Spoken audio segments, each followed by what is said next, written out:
Students, आज हम नवदशः पाठः गुरुदक्षिणा के श्लोकों का अध्ययन कर रहे हैं। अभी तक हमने 3 श्लोक पढ़ चुके हैं। आगे है चौथा श्लोक। इत्यर्ध्य पात्रानुमति व्ययस्य रघोरुदारामपि गां निशम्य स्वार्थोपपत्तिं प्रति दुर्बलाशस्तमित्यवोच द्वरन्तु शिष्यः। इसका अन्वय है अर्ध्य पात्रानुमित व्ययस्य रघोः इति उदारम् अपि गां निशम्य वर्तन्तु शिष्यः स्वार्थोपपत्तिं प्रति दुर्बलाशः सनतम इति अवोचत। इसका शब्दार्थ है अर्ध्य पात्रानुमित व्ययस्य, अर्ध्य पात्र से यज्ञ में हुए व्यय को व्यक्त करने वाले, है ना, जो पात्र था अर्घ्य का, उसी से ही व्यक्त हो गया कि राजा के पास अब धन है ही नहीं, क्योंकि उनका सारा धन उन्होंने यज्ञ में दान कर दिया था। गाम अर्थात वाणी को, स्वार्थोपपत्तिम अपनी कार्य की सिद्धि में, दुर्बलाशः सन निराश होते हुए, तम उस रघु से या को अवोचत कहा। क्या कहा?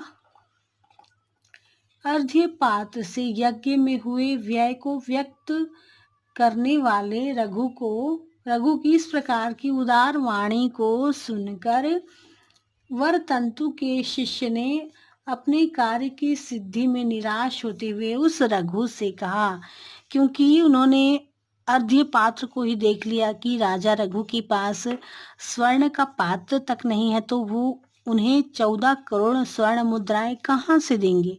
तो फिर भी उनके इतने उदारतापूर्ण वचन थे कि आप जो लेने आए हैं उससे मुझे बहुत अधिक प्रसन्नता है। आप आए हैं इससे तो है ही, परंतु आप मुझसे धन लेने आए इससे मैं और ज़्यादा प्रसन्न हूँ। आप गुरु की आज्ञा से आए हैं और धन लेने आए हैं मुझसे, ऐसा उन्होंने राजा रघु ने कहा जब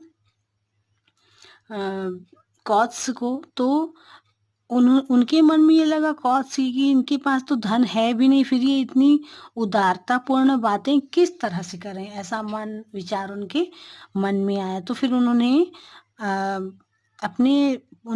अपने मन में सोचा कि राजा रघु के पास मुझे देने के लिए तो कुछ भी नहीं है, और उनके मन में निराशा ने घर कर लिया। उनका मन निराश हो गया कि मैं जो अपने मन में विचार लेकर आया हूँ कि मुझे 14 करोड़ ये स्वर्ण मुद्राएं देंगे, तो ऐसा तो कुछ भी मुझे संभव नहीं लगता कि ये दे पाएंगे, क्योंकि ये इनका तो खजाना खाली हो चुका है। तो इस तरह से अपना मन उन्होंने ये सोचकर उन्होंने राजा से कुछ कहा, राजा रघु से। समाप्त विद्येन मया महर्षिर्विज्ञापितो अभूद गुरुदक्षिणायै समे चिरायास्य खलितोपचारां तां गणयत्युपुरस्तात्।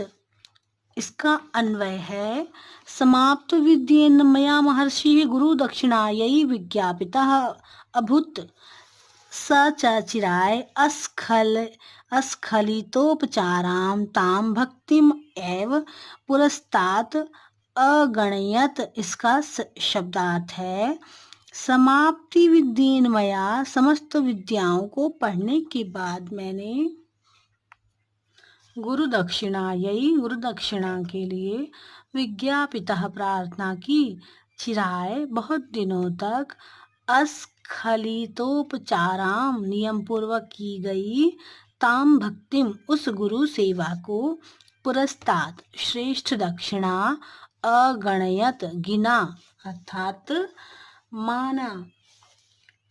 तो